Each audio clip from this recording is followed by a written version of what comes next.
Good evening, everyone. At 6:30, we'll go ahead and start the June 30th, 2025 Planning Commission meeting. Kelly, can you kick us off with the roll call, please? Sure. Commissioner Crosby, Here. Commissioner Malone, Here. Commissioner Zawadzki, Here. Commissioner O'Leary. Just popped in online, so. Here. Thank you. Commissioner Lee is Excused. excused, and Commissioner Poulin is also excused. And then Chair Wegener. Here. Thank you very much, and that makes us with a quorum, which is awesome. All right, let's go ahead and move to the approval of our May 27th meeting minutes. Are there any edits, deletions, additions that anybody saw are needed? I didn't see any edits, so I will make a motion to approve the minutes from May 27th. I'll second that motion. We have a motion from Commissioner Malone and excuse me, a second as well. All in favor, say aye. Aye. Aye. All opposed? All right, thank you, Rebecca. Your streak continues. All right, we now move to the request from the floor. So if anybody who is in attendance tonight would like to speak to the planning commission or raise a concern or a comment, now you can, we welcome your comments at this time. I will let you know that there will also be additional periods for testimony later in the evening if you're testifying on our two public hearings, the alternate wastewater systems code additions or the FEMA code modifications. But if it's something else that you'd like to speak to us about, you are more than welcome to. So I don't see anybody online, so I'll take a quick look around the room if anybody wants to testify this part. All right.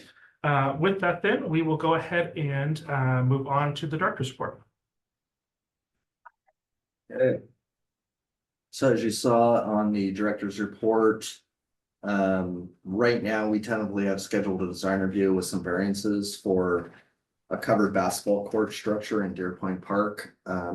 So when staff reviewed and approved the design review for Deer Point Park for the actual construction of the park and the street improvements and everything else, at that time, the Parks Department nor the city council had made any decisions about whether the basketball court that was going to be installed there would be covered or not.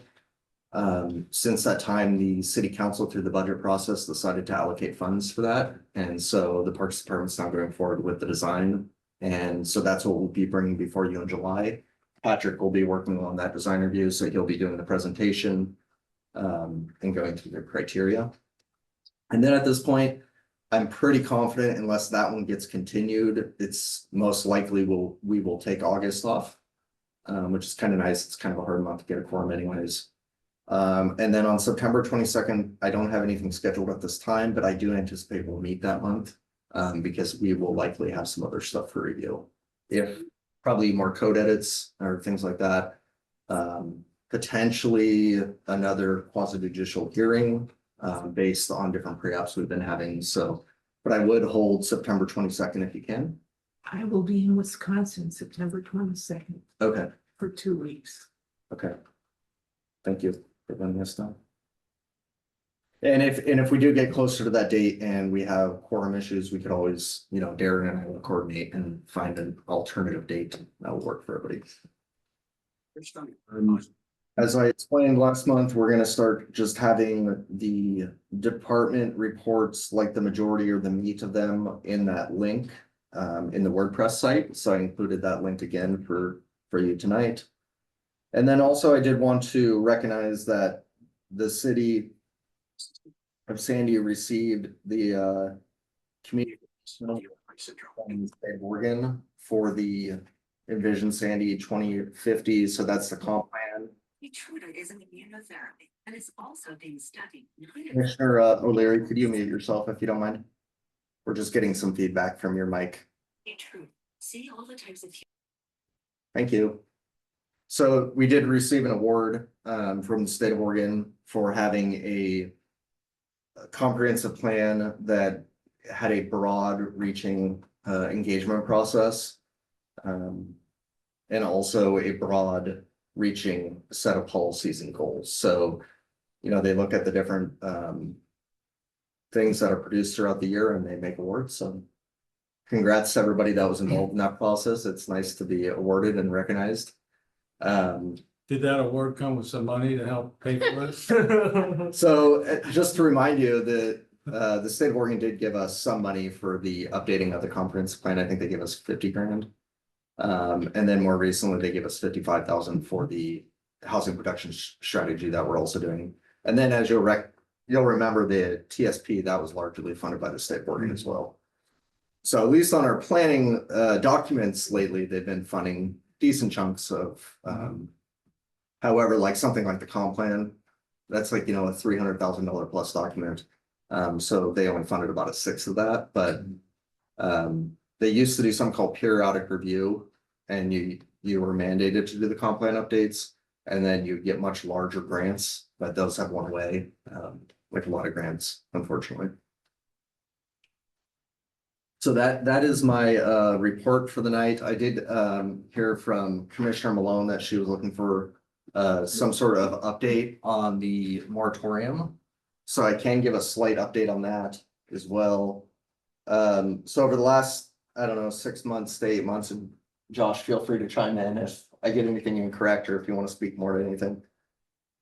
The city council has narrowed down the two options to bring all of our untreated sewage up to Gresham to their treatment plant, and then it'd be treated there. And then the new outfall would be to the Columbia River.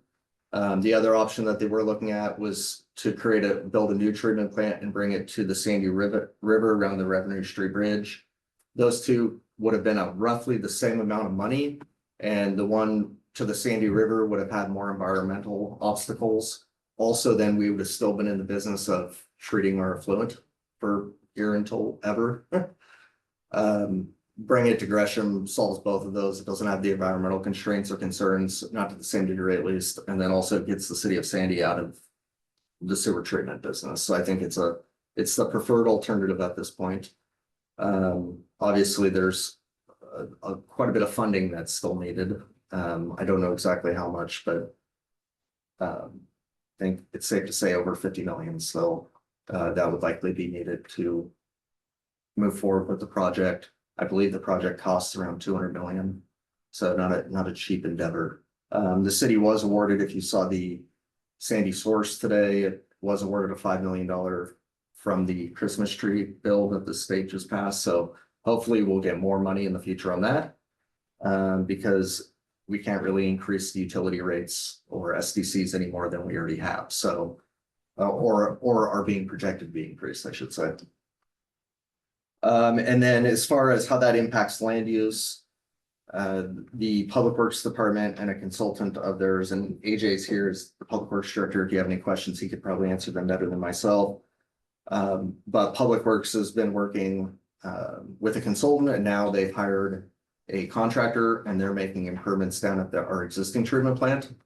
And what that will do is hopefully in a year from now or so, that project will be complete, and then we can submit that analysis or those details to EPA and DEQ, and then that will lead hopefully to the release of the other 190 additional DRUs that were conditional when they give us the 570.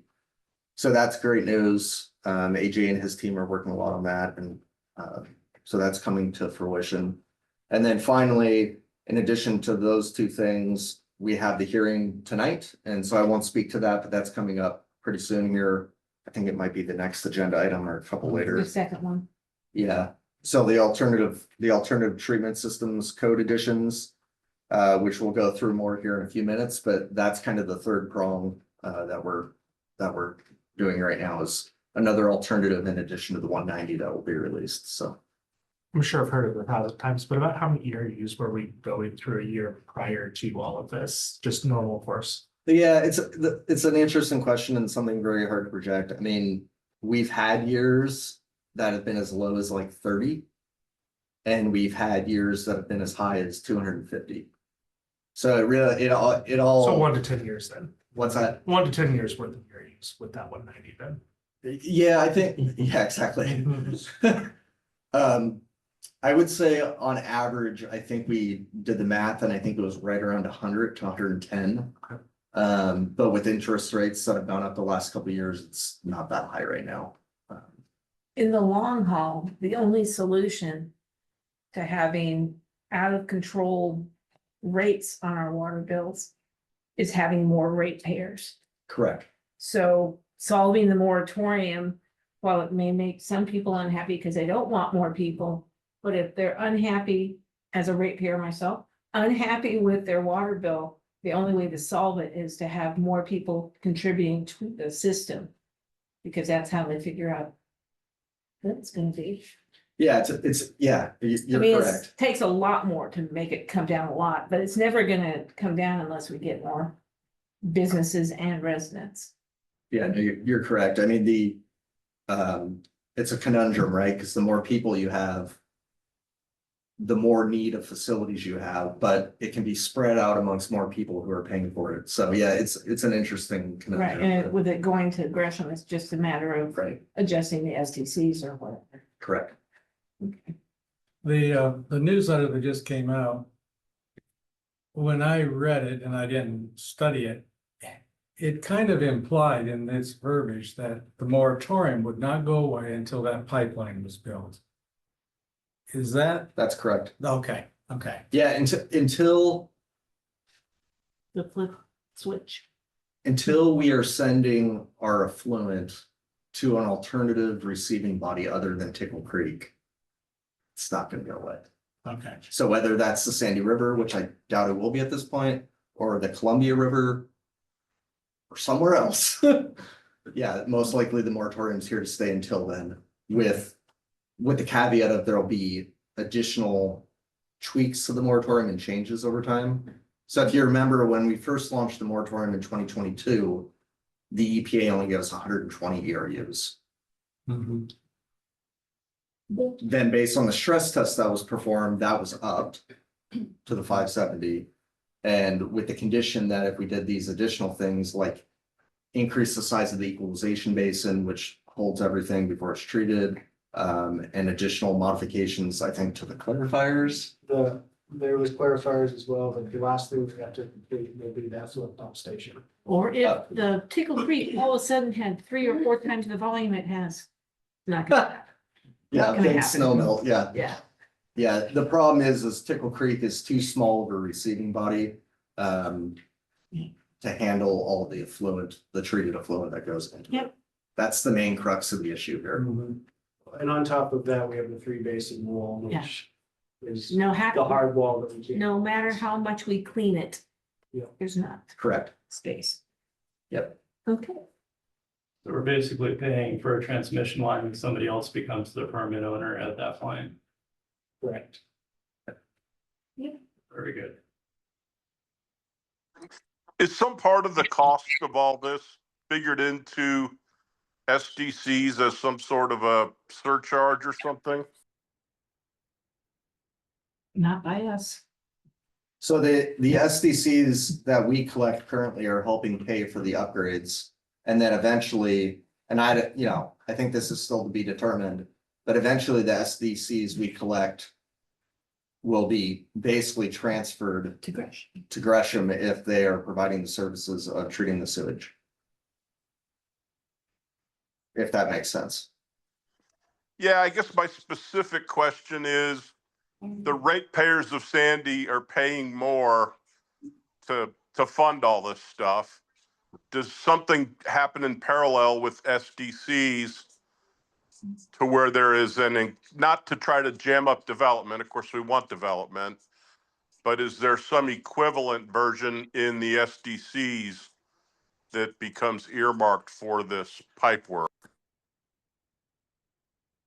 I think pretty much all the SDCs, So I don't know. might be- part of the we recent can- increase to SDCs was factoring in the SDC cost share of the project as well. So that was on the CIP list that went with the upgrade to CIP, so the SDCs to get us to this. So yes, SDCs will be paid for this project as well.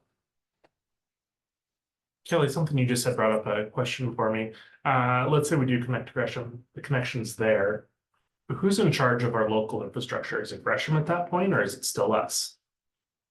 So Do you want to come sit up here? Yeah. Just so the mic. People can hear me, yeah. Well, just so the mic catches you too. And you'll be up here anyways in a minute, so.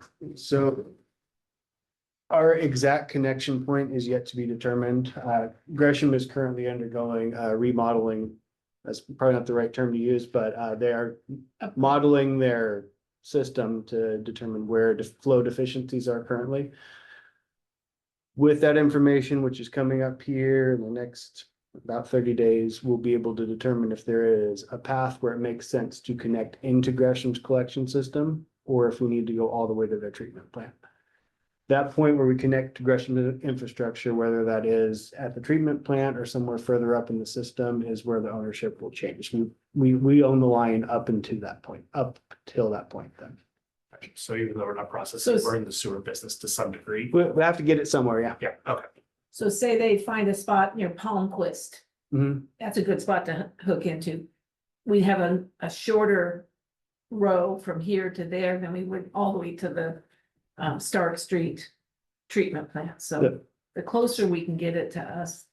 Yep. Now there is, there's no silver bullet here, so further we connect up in the system, the higher our connection charges to Gresham, because then we are using more of their assets. We're using Right, a it collection flows through system more of as their opposed to pipes. just their treatment plant. So that's also yet to be determined and will be Yeah.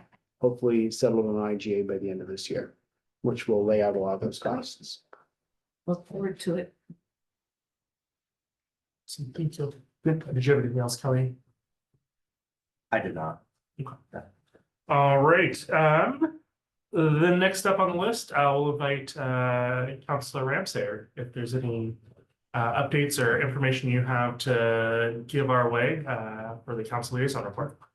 I don't have a whole lot. We were excited to be awarded the 5 million. We were hoping for the 14, but 5 is where we are, and we'll use it wisely and hopefully get done what we need to get done in the more efficient way with that money. The longest day Parkway event was last week. That was cold and rainy, but being as it was my first one, it was a lot of fun. It was a good experience. There were people that came out and it was nice to be, we were at Cedar Park. It's city was at Cedar Park, so. It was lots of fun and really wet and lots of hot dogs, so. But that was about it. Sorry, I missed it. It's the first one I've missed in probably 7 years, so Ice cream was still more popular than hot dogs. People love the ice cream. So the cold didn't keep anybody from eating the ice cream bunch, so. all right, anything from the rest of us that they didn't want to bring up prior to moving on? All right, then let's dive into our new business and open our public hearing. That's gonna be file number 25031, alternate wastewater systems code additions. It's 6:48. And I'm gonna start by calling for any abstentions from the hearing body. Hearing none, call for any conflicts of interest from the hearing body. And any challenges? All right, Kelly, are you giving the staff report on this one? I'm gonna speak to it and then I'm gonna turn it over and see if anybody else has anything to add to it. As you all know, our city attorney, Josh Soper, is to my left here. He had a heavy hand in helping write up everything for the ordinance and for the code language modifications that are in your packet. And then also helped with the findings as well. So he's thoroughly reviewed everything in your packet, if not wrote probably most of it, so. And then also we have AJ Thorne, who is the Public Works Director here to answer any questions that you have that around these different systems and how Public Works would handle them. And if there's any technical questions around any of this, AJ is going to be the person that can better answer those than myself. As he is an engineer, I am not. So this is a legislative hearing before you tonight. This will accomplish, well, so it's going before you tonight and then before the city council on July 21st.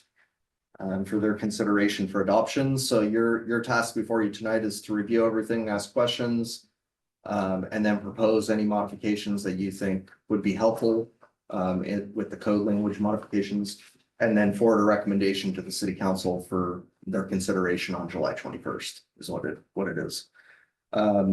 So with the recent goal setting session for the city council, they set goal 7.8, which was to explore possible alternative wastewater treatment systems to facilitate targeted economic development under the moratorium. So as I explained earlier, the first moratorium was established in 2022. Since that time, we've updated the moratorium and we're now effectively on what's called moratorium 4.0. How it works with state laws, anytime you change any of the numbers or language within the moratorium, you have to actually adopt a new moratorium. And so all the timelines and everything start over. If you don't modify anything in the moratorium, then every 6 months, if you want to continue the moratorium as we have, you have to do an extension basically to the existing moratorium. So we've done a few extensions and we've also adopted several new moratoriums at this point. We started a discussion in November with the city council, and then we discussed this with them again in March about the alternative treatment systems. And so those meeting links are both found in your packet in the staff report. You can click on those and either watch the videos or read any of the information that we provided them at that time. This was kind of initiated because back in 2024, I think early 2024, we were contacted by 2 industrial property owners on Industrial Way in Champion. Both of the sites would have development that would be around manufacturing. So a target industry for any community and a target industry in our economic development strategic plan that was developed last year as well. One of the businesses is actually metal manufacturing, which is specifically called out in the economic development strategic plan. So that's what kind of got staff thinking of during the moratorium, are there other solutions to get certain development up and running while we're waiting on the additional ERUs to be released by the EPA and DEQ. So that's how this all kind of started. We then started working with the city council, as I said, in November and March. As required by state law, we sent notifications to the Department of Land Conservation Development on May 21st. And then you'll see on the second page of the staff report, there's a bunch of additional key considerations and analysis that these code edits would address. So how I laid this out is there's questions and then following that is some answers. So I'm not going to walk through all these, but the questions are: what types of systems would be allowed? What review process would be required? What approval criteria will be used to analyze requests from developers and business owners? What would be required for future connection to the city system and how would this be enforced? And then what are the application requirements? So as you walk through the answers on each one of those, I provided brief answers. And then if you wanted a more thorough explanation, the best thing to do would actually just be to read the code sections. But just to highlight a few things here, is it would basically be allowing things like porta potties, gray water systems, septic systems, that sort of thing. The review process would be every one of these requests would be a type 4 procedure. They would come before the planning commission for a recommendation and then city council for final approval. How I would recommend to most applicants is they would apply for the alternative treatment system first, hopefully get approval. And then after that approval, then come back through for their actual design review. I would not recommend packaging them all together, because if they were to be denied for the alternative treatment system, They've wasted money. they would have wasted all that additional money on the design review. So while I don't think they could proceed in that way, but it elevates everything to a type 4 review, which I think could get very messy and complicated for staff writing up the findings as well. So what I'm going to really try to persuade people is they go through the type 4 procedure, hopefully get approved, and then they go through staff and maybe planning commission on some of those as well. The approval criteria are all listed in section 178470E. So if you look at that section within the code criteria, it's page 14 of your packet that has the approval criteria. And the main thing to highlight here is that if the system is for, I think it's, what is it for porta potties? Let's see here. Yeah, so if the system's for porta potties or a gray water system or a combination of the two, you have criteria E1, A through G. And then if it's for an alternative other than those, then there's even more criteria that you have to meet, which is listed in 2A and B. Yeah, I was curious, because it doesn't, in your question and answer, the key considerations, on number 3. It says because it doesn't involve housing, that the criteria doesn't have to be clear and objective. Don't we want it to be clear and objective no matter what? So Or is that- it- is that that's- for our benefit? We can That's make it as fuzzy as we want for you based on whether or not we really want your business to come in? that's correct. Okay, Yeah, so. That's clear. Meeting, and objective. meeting with the council in November and March, they were very clear that.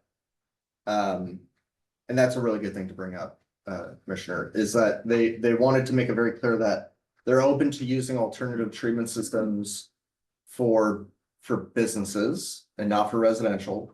And they're open for using it primarily for businesses without a lot of public facing uses. Okay. So it's gonna be more for like manufacturing uses. Not for and- restaurants. Correct. Okay. At least that's right now where it's at, that could evolve in the future potentially. So yes, so because it wouldn't be applicable to residential, it doesn't have to be clear and objective. And our attorney felt that writing up the criteria more vague would actually give the reviewing bodies, being the planning commission and city council, More wiggle room. more ability to dictate if they want to approve it or not. Do Okay. you want to add to that, Josh? No, I think it is, it's not as simple as do we want the business or not, of course. Right, it's whether or It's- not. But if there's some subjectivity and flexibility within the Correct. criteria, so you have to look at certain factors, but then within those factors, there's some subjectivity. Okay, thank you.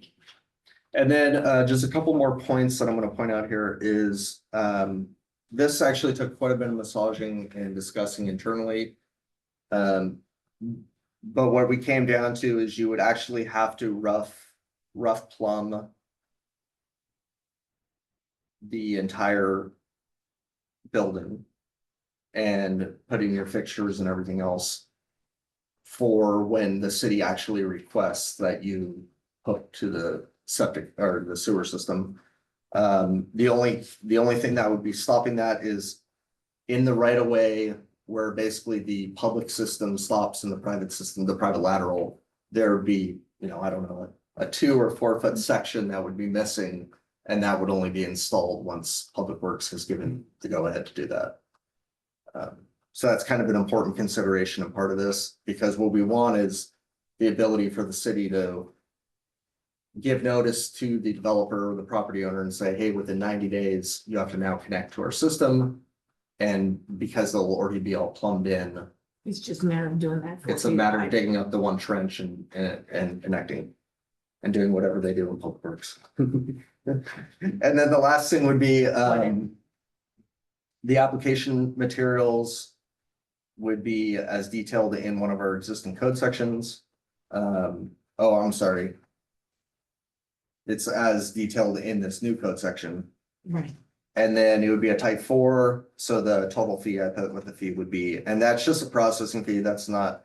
This can be confused, and I'll just put it on the record, it's not an approval fee. It's just for city staff to basically write up a staff report and bring it to the 2 hearing bodies, so. So that's all I have, I don't know if Josh or AJ wants to add anything. I think that's a good overview. I'm happy to answer any questions. Same. All right, we'll move on to public testimony then.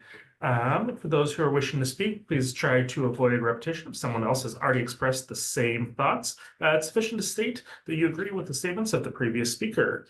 If you have documents, maps, or letters that you wish to be considered by the hearing body, you must formally place those into the record of this proceeding. To do that, either before or after you speak, email those materials to planning@ci.sandy.or.us.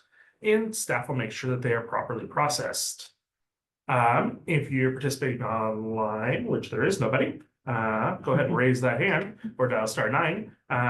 But if you are testifying in person, just go ahead and let us know you'd want to go. We're going to call for testimony in 3 sections. Those in favor, those against, and then neutral testimony. So first up, let's go ahead and call for testimony in favor of the proposal. We'll have 3 minutes to speak, and we'll ask that you state your name and mailing address for the record. I Those think in most favor. people are here for the FEMA for the. Yeah, anybody here for this one? Nope. All right, so very quickly, we'll go testimony against. Neutral testimony. All right. Kelly, do you have any recap to give us after all I do that? not. I do not. Excellent. It's just whatever questions you may have, we will try our best to answer them. All right, let's first see if we can get a motion to close the public hearing. Also moved. I'll second. We have a motion to close the public hearing and a second. All in favor? Aye. All opposed? All right, motion carries 7-1. All right. So the hearing's closed. Let's go ahead and start our discussion. Does anybody want to kick us off with their thoughts and or questions? I didn't have any particular thoughts, other than I'm glad to see it. It was kind of, Just another tool in a tool chest. yeah.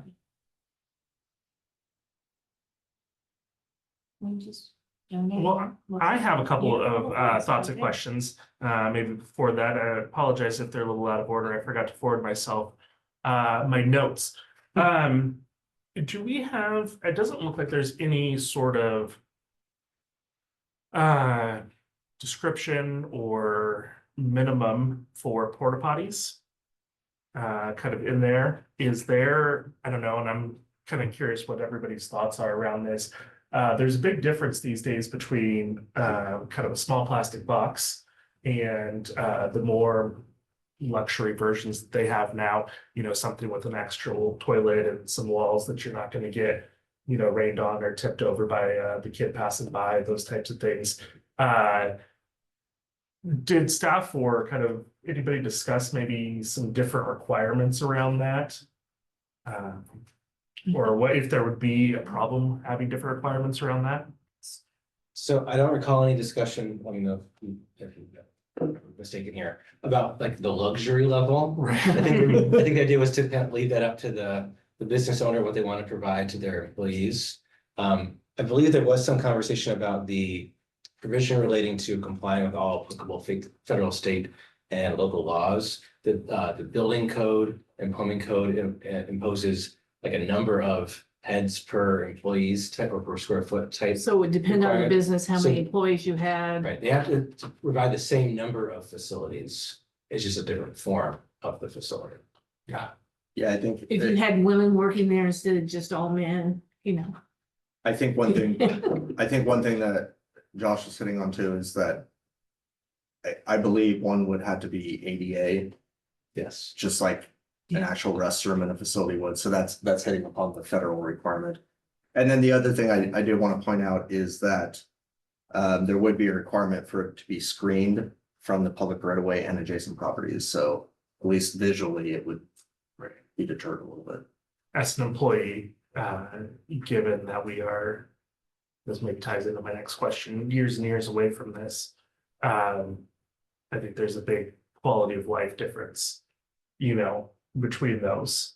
And, you know, I think that as a business owner, I would be tempted to just go with whatever's least expensive. But being there for years, Depends on how hard it is for you to get employees. yeah. So I don't know if there's any support for maybe upping that a little bit, but I wouldn't be opposed to that as well. I hadn't thought of it before, but would we want to?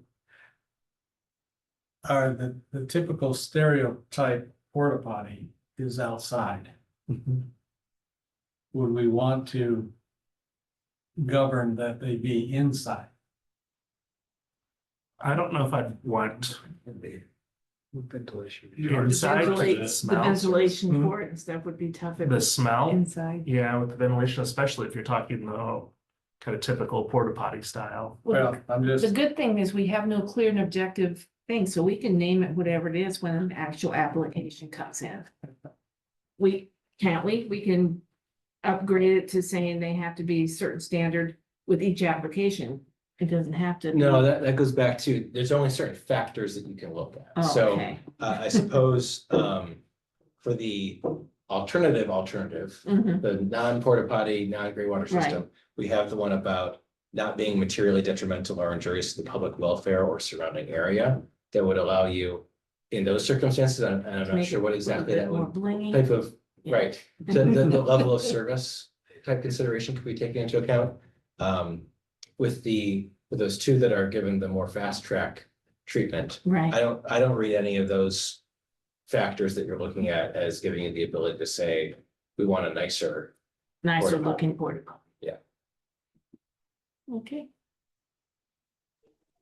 As someone who's managed porta potties throughout my entire career, I suggest we mandate that they clean them twice a week. They get pretty salty after a whole week of not being cleaned. Can we do that? I would agree with that, Art, and just make sure that they aren't leaking either and that they're able to be removed from the property. So while I like Jerry's idea of putting it inside, maybe just shielding it off from the public's eye, making sure that they service them. I think the shielding's already in there. Yeah. I could see a problem putting them inside in that when they clean those things, water and stuff flies everywhere. It's not that neat of a process. Yeah. Yeah, Crap. yeah, exactly. Again, another reason I'd be in favor of the more kind of trailer style. A question on the servicing twice per week, does that, and maybe this is for the commissioner online, does that vary depending on the type of porta potty? Like, do the luxury units maybe need less or more frequent servicing? By luxury, are we talking about the ones that they put in at Target and the one they put it at the It's like Fred a Meyer's trailer, while sometimes they're you in the get air middle of a conditioning. remodel? Yeah. Weddings. Something that Yeah. you walk into looks more like a typical bathroom that I would assume you could clean Yeah. more a typical way versus, with a power Yeah. washer and. Yeah, the only thing I caution you on is. And I don't know what the expense is, but I do know that the expense is significantly greater for one of those than Then if you just had like two of the blue Standalones. rooms. Yeah. And I have no idea what the difference is, but I actually did rent one of those for my wedding. I don't know, 16 years ago, because we'd had it out on property. And it was pretty spendy. Like for one day, I believe it was like $700 for one day. And I'm sure if you leave it, the there, it's, month-long contract. yeah, is it's gonna be different. much better buy it. price. But I think to get one of those blue rooms, I think it's like 150 a month.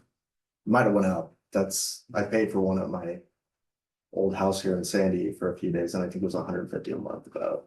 I don't know what you guys pay on projects. That's about right. Yeah.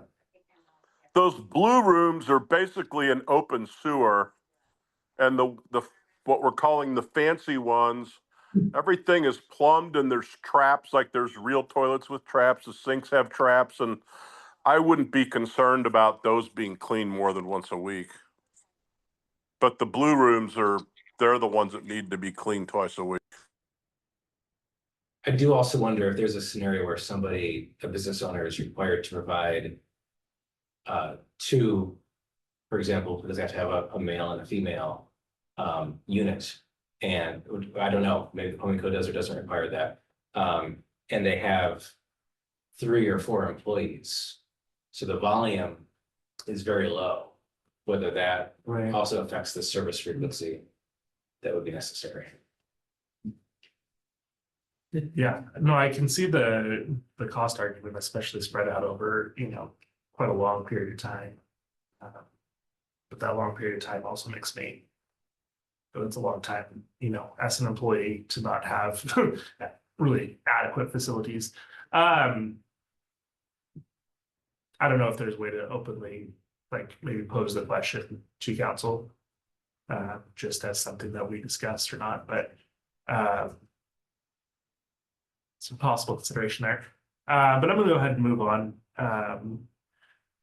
Question, and I believe I know the answer, but it's left at within 90 days of council notification to connect to the line, and that's kind of potentially left vague because there's still, is that when we're out of the moratorium, or is that just when we have adequate ERUs available? That decision is kind of left for whatever time period that looks like.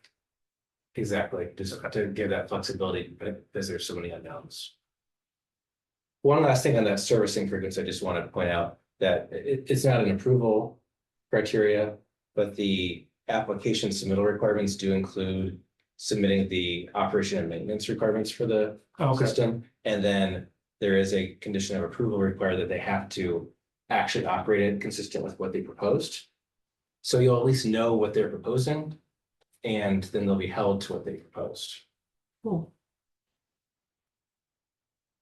awesome. That is good to know.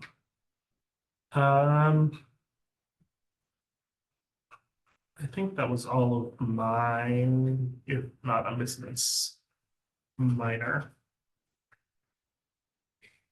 Anything else? I just found something, so, this is a quick Google search, so take it as you will, I'm not saying it's 100% factual. But from what my quick research is telling me is that a typical porta potty is somewhere between 150 and 230 a month, so about what we were thinking. Those, what are they calling them? The loo, I guess that's it's called a luxury mobile bathroom. Those run typically at a minimum of $700 a weekend.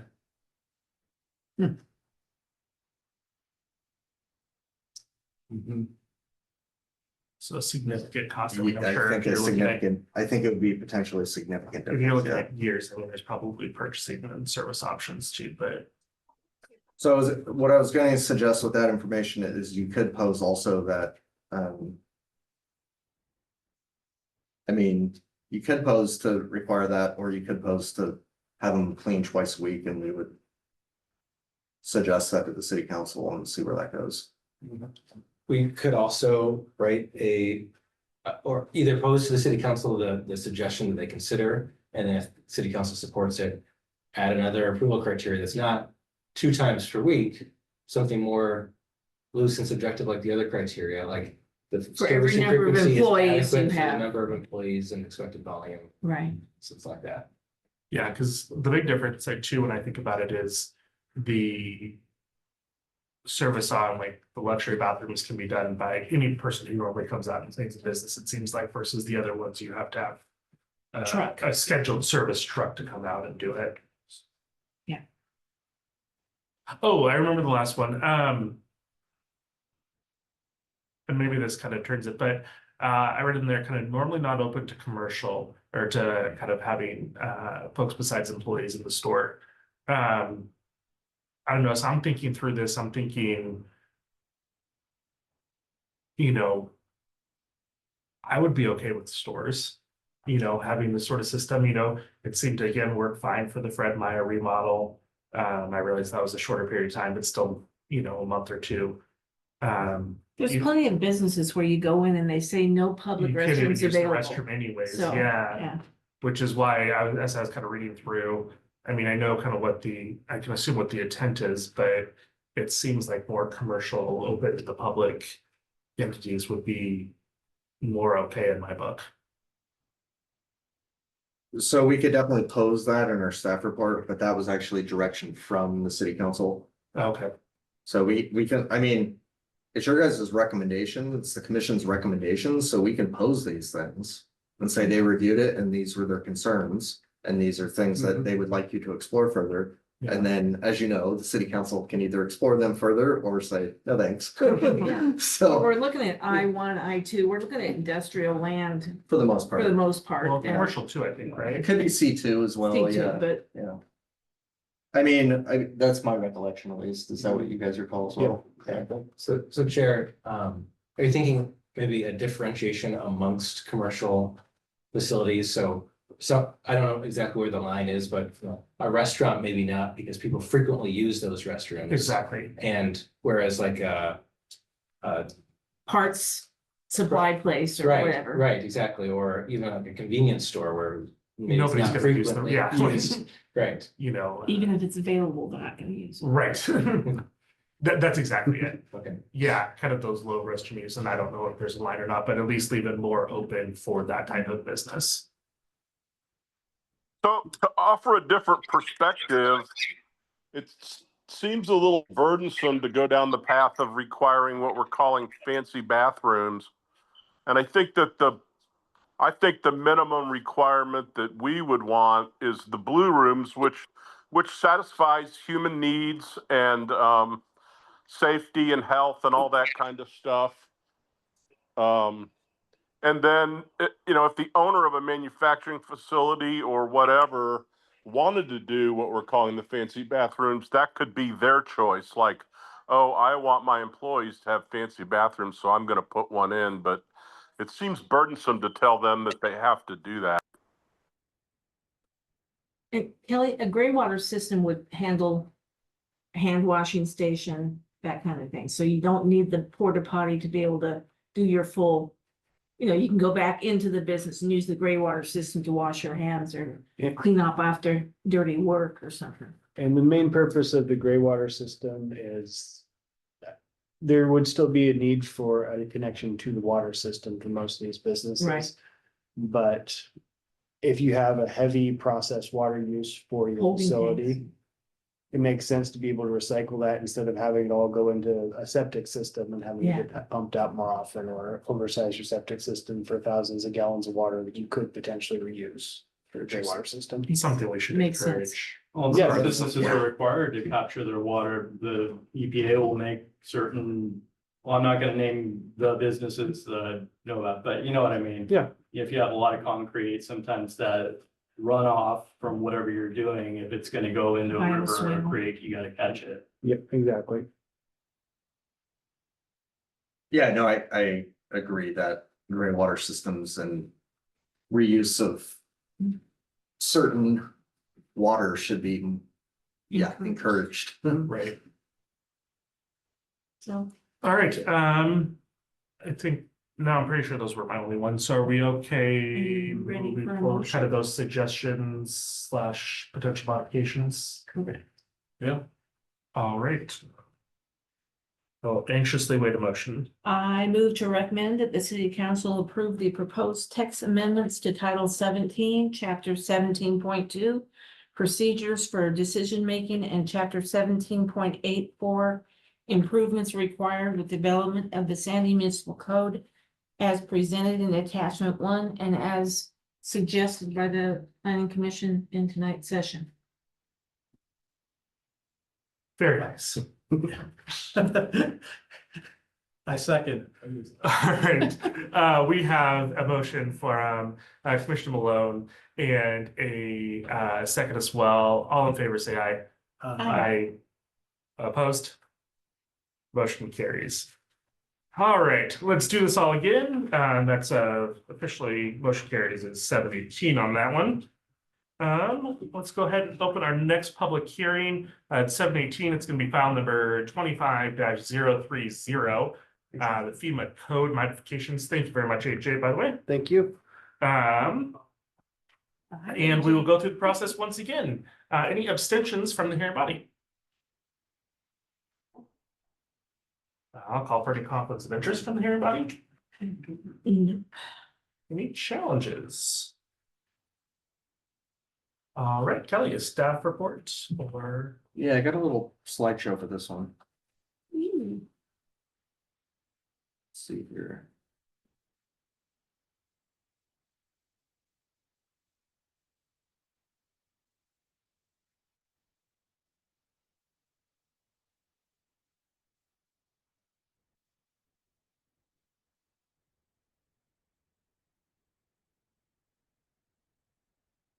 Yeah, a little bit of a delay. Let's see.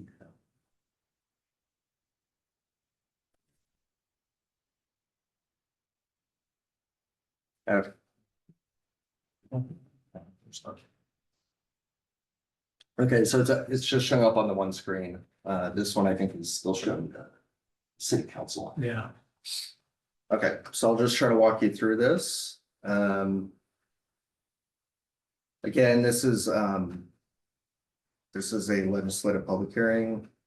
And this would fulfill an applicable council goal that was set in 2025 to ensure compliance with state legislative and regulatory mandates through code amendments that are responsible and reflect the community's values. So I do think there's a link to a council goal actually to follow basically laws and legislative actions. So just to kind of, and I'm not an expert in this, I won't claim to be whatsoever. I am the floodplain manager for the city of Sandy. Technically by the code, but it's not one of my, it's not something I'm very versed in. None of the three communities I've worked in my planning career have had actually big floodplain areas. So I've actually never had to dive into it too deep. I think currently we only have, I think we listed it in here, 11 or 12. Couple permit $1 million holders. worth of, Yeah, Yeah. for $2.8 million worth of coverage. So for a city of our size, that's relatively an insignificant amount of property coverage that's actually being made. If you went somewhere like Marion County, a city this size, I'm guessing would have 100 times that much. Yeah, we just don't have much. We're on the side of a hill and everything slopes down towards Gresham and the rivers. So we're very fortunate in that regard. our floodplains are basically anything adjacent to a low-lying river within our slopes. Correct. Yeah, and as I'll show you on a map, actually the only area that was ever mapped by FEMA in the history of Sandy was Tickle Creek. So No Name Creek, the tributary of Tickle Creek up by like Sandy High School, those two creeks were never mapped. So there is no flood insurance requirements around those creeks because they were never mapped by FEMA. And they don't have enough flow to. Yeah, the chance of them actually causing a flood would be almost impossible, but it could, I guess, happen. So FEMA's National Flood Insurance Program, which is called the NFIP, makes available federally backed flood insurance and disaster relief funds. So as I pointed out, and it's on page 2 of the staff report, so page 19 in your packet, there's currently 12 NFIP policyholders in Sandy representing $2,887,000 worth of coverage. Communities are required to adopt minimum floodplain development provisions. We've had these in our code at least since the 90s. And every about 5 to 8 years, we get contacted by the Department of Land Conservation Development and also by FEMA saying based on some new case law or based on new regulatory requirements, the city has to update the FSH, the floodplain section of our code. I think the last time we updated it was in 2018 or 2019. For those of you that were on the commission at the time, I think Commissioner Crosby, you'll probably remember that we updated it around that time. And I think the one previous to that was around 2011 or 10. So it's about every 6 to 8 years we get one of these mandatory requirements. And one of the importance of making these changes, as FEMA will tell you at least, is to stay in compliance with the NFIP. And so that none of our current insurance holders lose their coverage essentially. Going forward. Okay, so as I just kind of mentioned, the Sandy's floodplain regulations apply to development within what we call the flood and slope hazard overlay district. So that's the FSH section of our code. It's chapter 1760. So if you have a property that has that benefits from the NFIP program, you are definitely in our FSH overlay district as well. And then we have hundreds of properties in Sandy that are in our FSH overlay district that are not in the FEMA floodplain map areas. However, we still regulate those areas for benefits for the riparian areas, for the fish, for the wildlife, for the habitat that they create. And then the second paragraph here is actually something I already talked about, so I won't talk about it again, but that's our existing insurance policy holders. So as you'll see, here's the floodplain that's been mapped. I believe it was last mapped. So it's kind of confusing. Half of what we have mapped in the city limits was last mapped in 2008, I believe. As you'll see, there's an effective date on there, and then the other half, there was a slight update to that map in 2019, I think on one or two properties, so they mark it as a new date. But as you'll see in the city of Sandy, this is the only area in the entire city limits that's actually mapped as being in the floodplain. So those would be like zones A and E. I think is the primary zone that is actually called out on FEMA maps if you look at them. And I think the majority of that is they have the chance of flooding within, you know, the 100 flood year or the 100-year floodplain. So every 100 years it will flood basically once. That's kind of a guess in a lot of cases on these maps.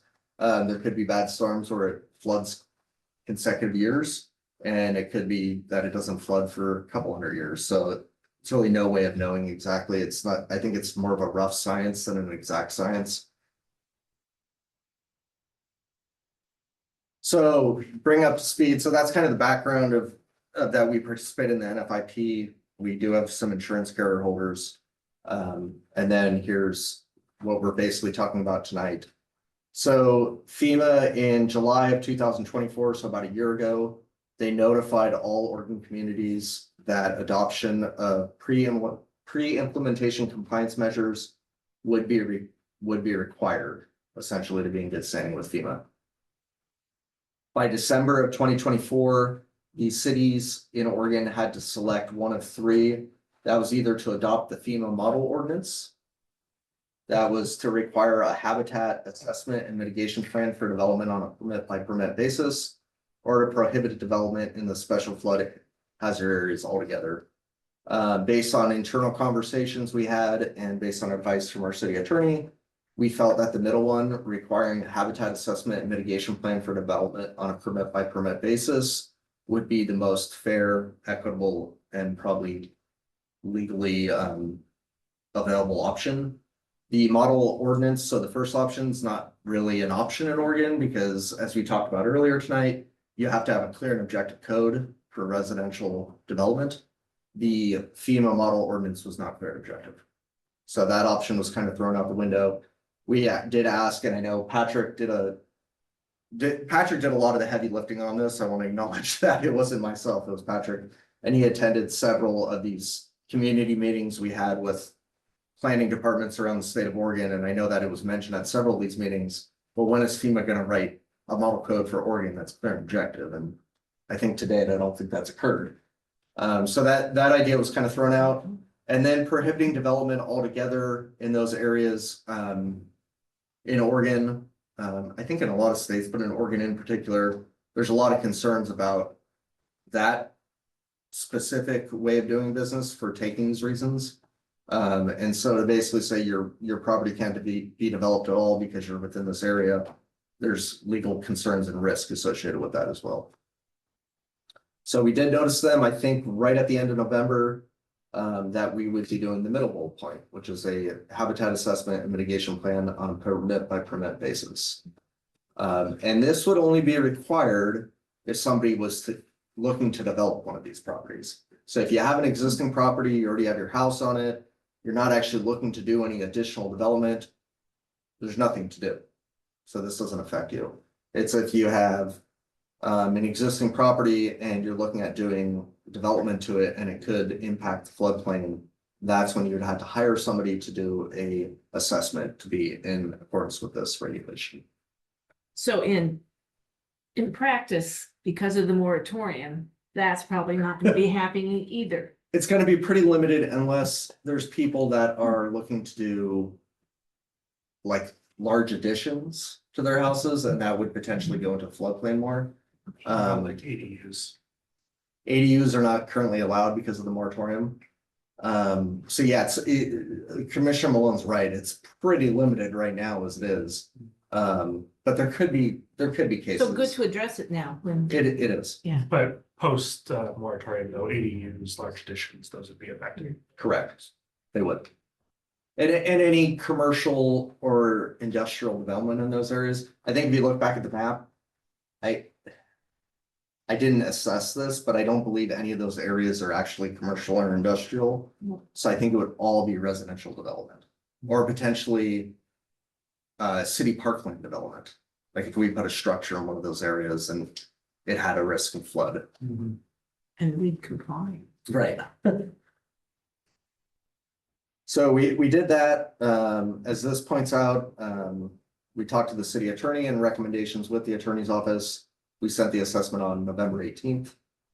And we included that the city would adopt new municipal code language by FEMA's final compliance deadline of July 31st, 2025. So that's still on track. This will be going before the city council on July 21st, based on your recommendation. And in that ordinance that we have prepared for you tonight in the packet, it would have a clause that it would be effective, I believe, on July 31st or maybe August 1st, but it'd be in compliance with So it's this got an deadline. emergency clause or whatever. It does, yeah, the emergency clause for adoption. So before I go into the recommendation, I just want to pause and kind of talk to the elephant in the room, and I think Commissioner Malone brought this up kind of before the meeting started. So, and our attorney can elaborate on this much greater than I can. But some communities in the state of Oregon are moving forward with the adoption like we're recommending. I don't really see any downside of doing it, and I think it puts us in the good graces of FEMA of basically showing that we're complying with what we promised we would do back in November when we sent the notice. And so we're not kind of defaulting on our word, which I think is kind of an important thing. I agree. It also limits the potential impact to our 12 current policyholders. So I wouldn't want to do anything to jeopardize their floodplain insurance.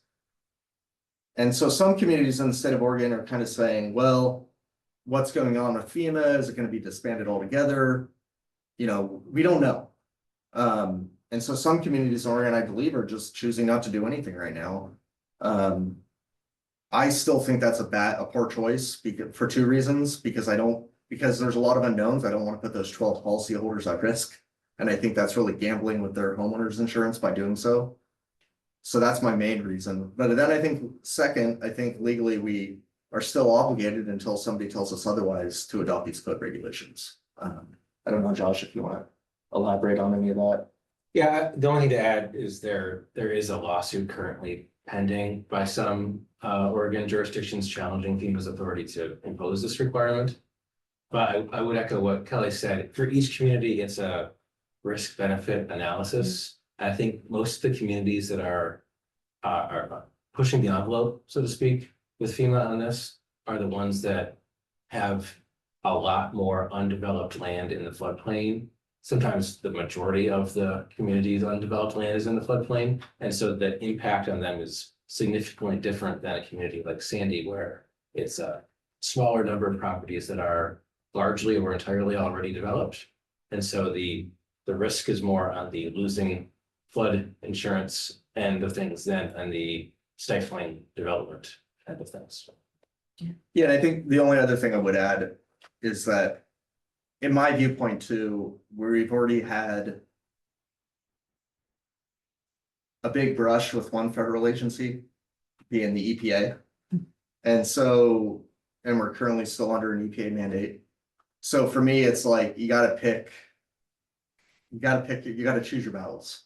And for me, this is like kind of like it doesn't affect many properties. It benefits the current policyholders by keeping in compliance with FEMA.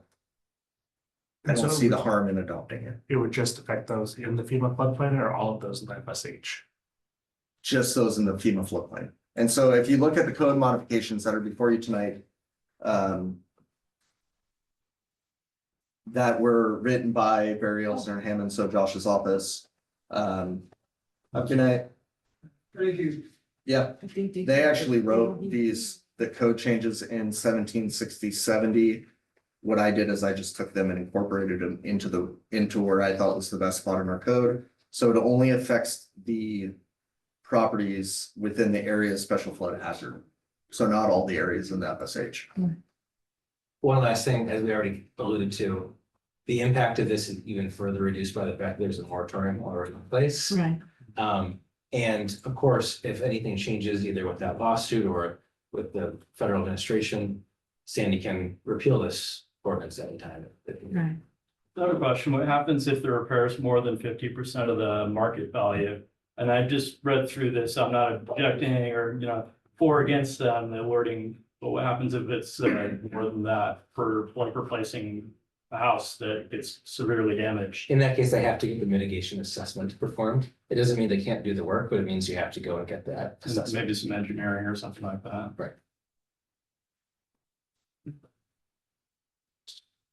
Anything else, Kelly, or public testimony?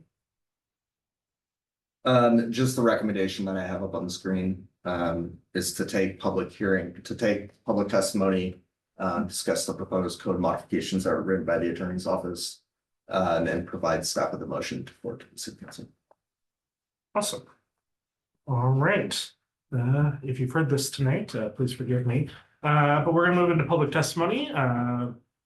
As we only have one person here, you're probably not gonna repeat anything anybody else has to say, but if you do have documents, maps, or letters that you wish to be considered by the hearing body, they must be formally placed into the record of this proceeding. To do that, either before or after you speak, please email your materials to planning@ci.city.or.us to have staff properly put them into the record. As again, we don't have anybody online, only one person. Seems kind of silly to have 3 different groups of testimony. So if there is testimony tonight, we'll just go ahead and call for that now. Would you like to speak? Awesome. All right, thank you very much for coming anyways. Kelly, staff Thank you recap and for recommendations. keeping us Thank you. company. No. Your report alleviated all their fears and they could just go home. Yeah, I think as Josh pointed out, I think that's something that's really important in all this is that. Like I said, I think you have to pick and choose your fights, and I don't think this is anything to really, for the city of Sandy to really be concerned about. I think my opinion is we adopt it, and then as Josh correctly pointed out, if it later comes out that we don't need this, we can simply repeal this back from our code again. I am under no illusion that if we were to have a massive flood that affected all 12 of the people that have insurance, that the federal government would do diddly squat to help them. I don't think at this point, they're not helping places that are hit by hurricanes and tornadoes. They're not worried about, but if we're in compliance, at least we've done our part. Correct. We can then say, don't look at us, we did what we were supposed to. If FEMA insurance is not coming through, or, if they don't do their part, then that's not on us. Yeah, I certainly wouldn't want the reason that their claim got rejected because the city didn't Wasn't adopt up to some compliance. code. Yeah. It's- Yeah, Well, I think, correct me if I'm wrong, but there's a difference between there being a flood and FEMA handing out public assistance versus this being a FEMA-backed insurance policy. Yes, I think I agree. I think technically there there- should be a difference. it is the same agency and Yes. who knows? But generally, I think some of the issues that Commissioner identified have been more in the public response rather than the insurance claim payout Right. side of things. So hopefully they at least get their claims paid. That would be good. With that, I'll call for a motion to close the public hearing. I so move. Can I get a second? Second. All right, awesome. I have a motion to close the public hearing from Commissioner Crosby and a second. All in favor? All opposed? All right, public hearing is closed at 7:39. All right, any other questions or discussion? If not, it sounds like we're pretty much there. I'll also take a motion. I will move to recommend that the city council approve the proposed text amendments to Title 17, Chapter 17.60, Flood Slope Hazard Overlay District as presented in attachment 2. Second. I have a motion from Commissioner Malone, a second from Commissioner Crosby. All in favor, say aye. Aye. Aye. All opposed? All right, motion passes. We'll go ahead and close that hearing. It's 7:39 again. I'm a little disappointed that our public didn't testify. You're on roll tonight. I'm happy that they're here. I was happy they were here Well, too. Yeah. I think they may well have. I think gotten they got their question questions answered when Kelly was So talking. I was glad. Yep. Yeah, And a thank you to Jeff for an extra post for us this week on the Facebooks. All right, with that, we'll go ahead and close out tonight's meeting at 7:40. Thank you all for coming.